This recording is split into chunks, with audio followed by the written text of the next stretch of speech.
Δεν μπορούμε να μην μνημονεύσουμε και την πολύμορφη προσφορά της Ελληνίδας Κυπρίας γυναίκας στον εθνικοαπελευθερωτικό αγώνα. Ιδιαίτερη μνήα πρέπει να γίνει στον αποφασιστικό ρόλο της Ελληνίδας μάνας της Κύπρου. Πόσες μάνες ύψωσαν την ψυχή τους πάνω από τη λογική των συμβιβασμών και έδωσαν την ευχή τους στα παιδιά τους για να βγουν στα βουνά αντάρτες, αλλά και στις περιπτώσεις των αγωνιστών που οι Βρετανοί είχαν καταδικάσει σε απαγχωνισμό. Η μάνα πρώτη ήταν εκεί, ψύχρεμη, να δώσει κουράγιο, έτοιμη πάντα να προσφέρει ό,τι πολυτιμότερο είχε, το ίδιο της το παιδί, στον αγώνα για ένωση με την Ελλάδα. Το τελευταίο κερί. Κείμενο από την Σίλια Κάτρη.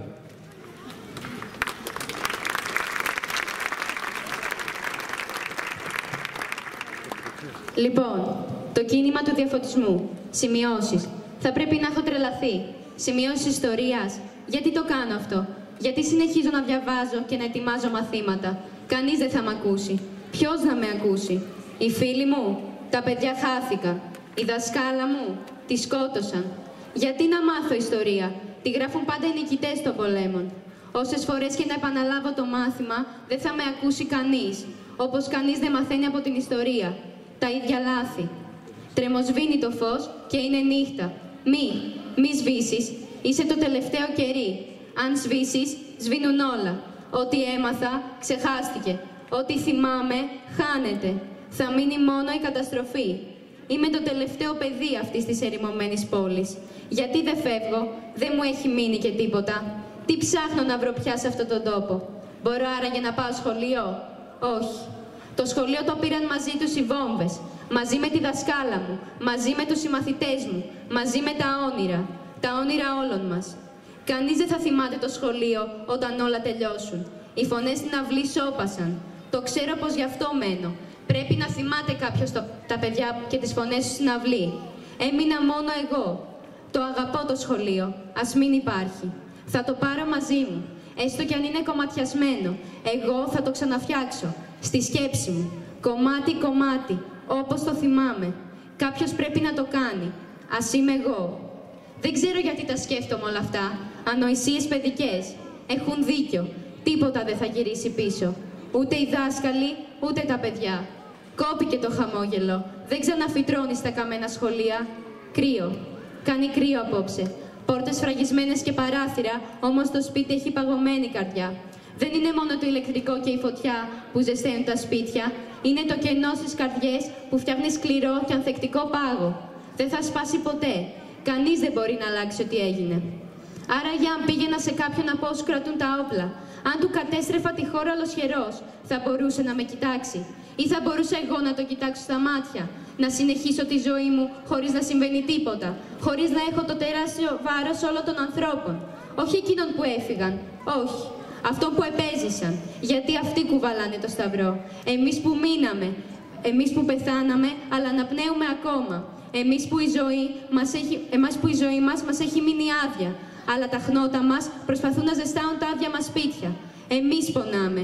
Ούτε αυτοί που πέθαναν, ούτε αυτοί που μας κατέστρεψαν και συνεχίζουν. Μόνο εμείς. Έσβησε το τελευταίο μου κερί. Ούτως ή άλλως δεν διαβάζω πια εδώ και μέρες. Από μια τρύπα στον τοίχο κρυφοκοιτάζω το μεγάλο δέντρο. Άραγε θα ζήσει αυτό το δέντρο? Νιώθει πόνο, βλέπει, καταλαβαίνει τι γίνεται. Είναι νεκρό το χέρι που το φύτεψε. Είναι νεκρό το χέρι που το πότιζε. Αν ήμουν δέντρο, μπορεί και να μαρινόμουν και να μην ξαναζωντάνευα. Τι είναι η ζωή με καμένες και κομμένες ρίζες.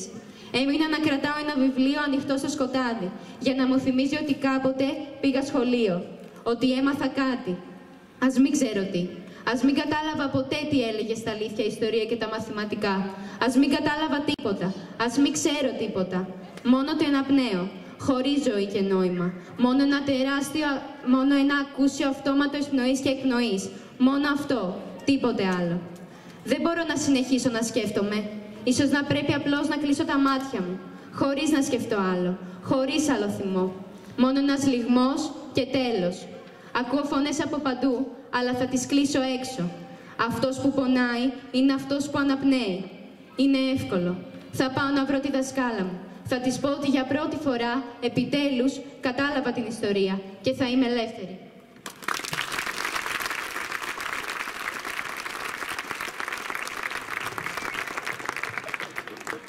Η ηρωική αντίσταση των Κυπρίων ανάγκασε τους Βρετανούς να εγκαταλείψουν το νησί. Στις συνθήκες Ζηρίχης Λονδίνου το 1959, οι Άγγλοι επέτρεψαν την Κυπριακή ανεξαρτησία, αλλά ουσιαστικά διασφάλιζαν τα αγγλικά συμφέροντα και δημιουργούσαν ευνοϊκές προϋποθέσεις για να διεκδικήσει και η Τουρκία το νησί. Στις 16 Αυγούστου 1960 ανακηρύσσεται επίσημα η Κυπριακή Δημοκρατία. Το Κυπριακό κράτος γίνεται μέλος των Ηνωμένων Εθνών, της Βρετανικής Κοινοπολιτείας και του Συμβουλίου της Ευρώπης και του Κινήματος των Αδεσμεύτων Κρατών. Με βάση τις συνθήκες Ζηρίχης Λονδίνου, η Μεγάλη Βρετανία διατηρεί στην Κύπρο 2 κυρίαρχες στρατιωτικές βάσεις. Η ζωή του νεοσύστατου Κυπριακού κράτους, υπό τη μορφή που προέβλεπαν οι συνθήκες, κράτησε μόνο 15 χρόνια. Στην τραγωδία που ακολούθησε, συνέβαλε καθοριστικά και η πολιτιακή ανομαλία με την επιβολή του Απριλιανού καθεστώτος στην Ελλάδα το 1967. Η δικτατορία των συνταγματαρχών απέσυρε την ελληνική μεραρχία από την Κύπρο, απογυμνώνοντας την άμυνα του νησιού. Και παρασκηνιακά ευνόησε την εμφάνιση και την τρομοκρατική δράση παράνομων οργανώσεων, με κυριότερες στο Εθνικό Μέτωπο και την ΕΟΚΑ Β, οι οποίες δίχασαν τους Έλληνες κατοίκους του νησιού. Το 1974 η στρατιωτική χούντα στην Ελλάδα οργανώνει στρατιωτικό πραξικόπημα στην Κύπρο, με σκοπό την ανατροπή του Προέδρου Μακαρίου. Με αφορμή το πραξικόπημα, στις 20 Ιουλίου 1974, η Τουρκία εισβάλλει στην Κύπρο, καταλαμβάνοντας με τη δεύτερη εισβολή στις 14 Αυγούστου 1974 το 37% του εδάφους της Κυπριακής Δημοκρατίας και εκτοπίζει περίπου 200.000 Ελληνοκύπριους πρόσφυγες από το βόρειο τμήμα της Κύπρου στο ελεύθερο μέρος της, όπου μέσα στη δυστυχία και τις αντιξοότητες πάλεψαν να ξαναφτιάξουν τη ζωή τους. Με άδεια χέρια. Κείμενο από την Σοφία Βασιλείου.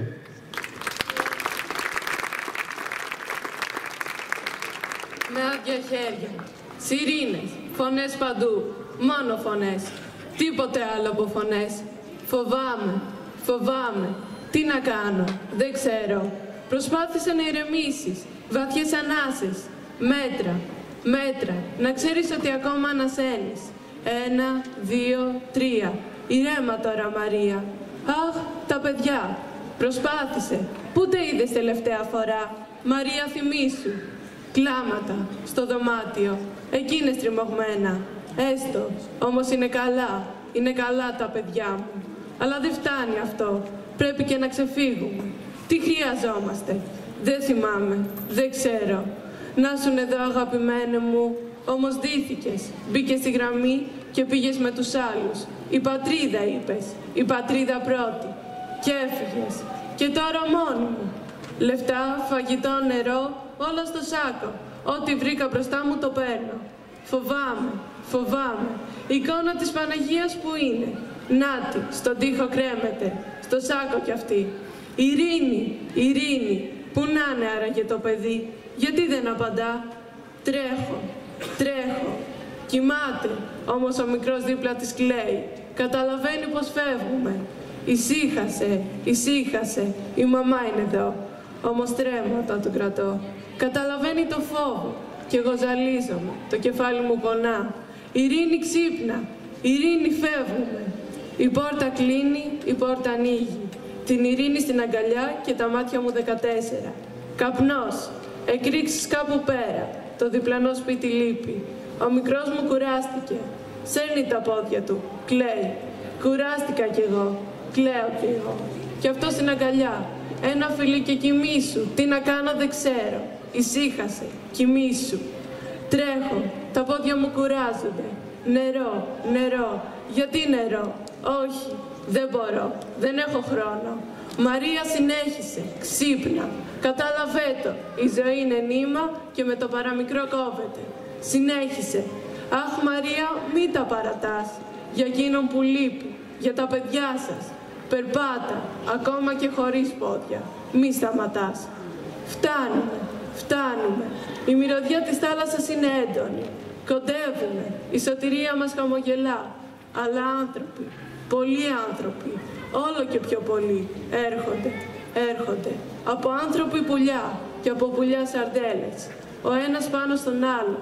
Τα μάτια μου κλείνουν. Λύτρωση. Μόνο που κάτι δεν πάει καλά. Πού είναι το χέρι της. Το κρατούσα έτσι. Μαρία, θυμήσου επιτέλους, θυμήσου. Θυμάσαι? Η ειρήνη χάθηκε, η ειρήνη έφυγε, η ειρήνη πάει.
Οι θηριωδίες των Τούρκων στρατιωτών σε βάρος των αιχμαλώτων, αλλά κυρίως των αμάχων, είναι ασύλληπτες.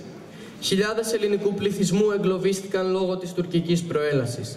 Χιλιάδες άνθρωποι όλων των ηλικιών εκτελέστηκαν εν ψυχρό, ενώ αυτήν την περίοδο χάθηκαν και περισσότεροι αγνοούμενοι, δηλαδή οι Ελλαδίτες και Ελληνοκύπροι στρατιώτες, αλλά και άμαχοι, για τους οποίους το τουρκικό κράτος δεν απάντησε ποτέ αν είναι νεκροί ή αιχμάλωτοι, αφήνοντας τους συγγενείς στην καθημερινή αγωνία, αν ζει ο άνθρωπός τους ή έχει πεθάνει.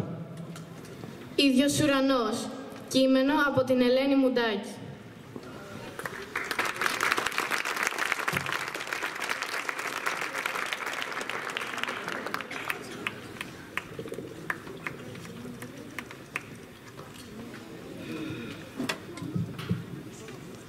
Ίδιος ουρανός, χαλασμός, ερείπια, καπνός, τρέχουν πανικόβλητοι, τρέχουν να σωθούν, τρόμος. Εγώ στον τόπο αυτό μεγάλωσα, μα δεν τον θυμάμαι έτσι. Δεν αναγνωρίζω πια τη ζωή μου. Η θέα από το παράθυρό μου σκοτίνιασε. Οι καλές μέρες πάνε, ξέμειναν κάπου πίσω. Θυμάμαι, ακόμα θυμάμαι. Τα πρωινά άνοιγα τις κουρτίνες, να μπει φρέσκος αέρας, να μπουν μέσα οι μυρωδιές των λουλουδιών και των δέντρων, τα φύλλα και τα λουλούδια της μανταρινιάς. Από το παράθυρο γέμιζε το δωμάτιο πουλιά, ζωή, τις καλημέρες των περαστικών. Άνοιγα και κοιτούσα μακριά τους λόφους του χωριού μας. Κοιτούσα τον ουρανό, τα σχήματα στα σύννεφα. Μετά την προσευχή μου, μιλούσα στο Θεό και τον ευχαριστούσα. Κι ύστερα πήγαινα να απολαύσω την ομορφιά που τόσο απλόχερα μου είχε χαρίσει. Χαλασμός, ερείπια. Τίποτα δεν είναι πια το ίδιο. Κανείς δεν είναι πια ίδιος. Και κανείς δεν είναι πια εδώ. Όλοι έφυγαν, λείπουν. Έφυγαν πολύ μακριά οι δικοί μου άνθρωποι. Θυσία όλοι για την ελευθερία. Την εγγονή μου τη λένε ελευθερία. Πήρε το όνομά μου, είμαι ευγνώμων. Τώρα κατάλαβε τι σημαίνει το όνομά της. Την απολαμβάνει την ελευθερία της. Όσο ήταν εδώ, στον τόπο των ερειπίων, δεν θα μπορούσε ποτέ να είναι πραγματικά ελεύθερη. Μα τώρα ναι. Κι εγώ είμαι ευγνώμων. Όλοι τους μου λείπουν. Όμως ξέρω ότι σε λίγο θα είμαι μαζί τους. Άλλωστε πού να πάω. Δεν προλαβαίνω. Πλησιάζουν. Δεν μπορώ. Τα πόδια μου είναι αδύναμα. Και δεν θέλω. Εδώ γεννήθηκα. Εδώ μεγάλωσα. Εδώ έζησα. Εδώ αγάπησα. Εδώ δημιούργησα. Χαρά θα είναι για μένα αν εδώ πεθάνω. Γι' αυτό κάνω υπομονή. Μόνο να, λυπάμαι. Λυπάμαι που οι τελευταίες μου εικόνες ήταν αυτές. Πόνος, καταστροφή. Μα φέρνω στη σκέψη μου όλες εκείνες τις ανέμελες ματιές μέσα από το παράθυρό μου. Από αυτό, το ίδιο παράθυρο, τώρα βλέπω την απώλεια. Γέρασα πια και ξέρω. Ο πόλεμος δεν έρχεται μόνος του. Είμαστε εμείς, όλοι εμείς. Τον προκαλούμε κάθε μέρα με τις πράξεις μας. Αυτόν θέλουμε, αυτόν επιλέγουμε. Ας λέμε πως το μισούμε. Τον ζούμε σαν δεύτερο δέρμα. Μου πήρε 70 χρόνια να το καταλάβω αυτό. Ναι, ποτέ δεν είναι αργά. Ακόμα και τώρα, την 11η ώρα. Τώρα που ο ουρανός βίνει θαμπός από τους καπνούς και πνιγμένος από τις βόμβες μας, ξέρω πως κάπου αλλού παραμένει πάντοτε γαλανός και απέραντος. Ο ίδιος ουρανός για νικητές και ηττημένους. Αυτόν κοιτάζω τελευταία φορά. Τον αληθινό ουρανό. Τον παλιό μου ουρανό. Τον ψάχνω προτού κλείσω τα μάτια μου και τα ανοίξω κάπου αλλού. Ψάχνω ουρανό, ψάχνω ειρήνη.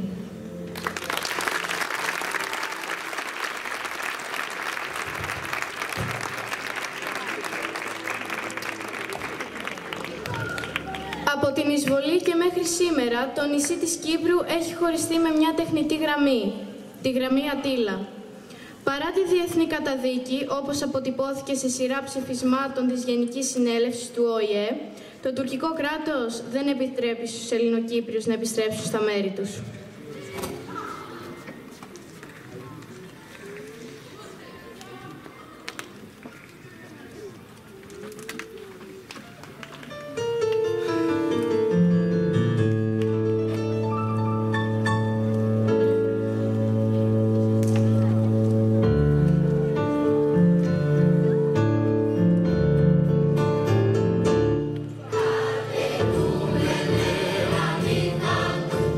See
Η εκδήλωσή μας θα ολοκληρωθεί με την προβολή της ταινίας «Το κόσμημα του αγνοούμενου», με πρωταγωνιστές τους μαθητές της 3ης Γυμνασίου του σχολείου μας.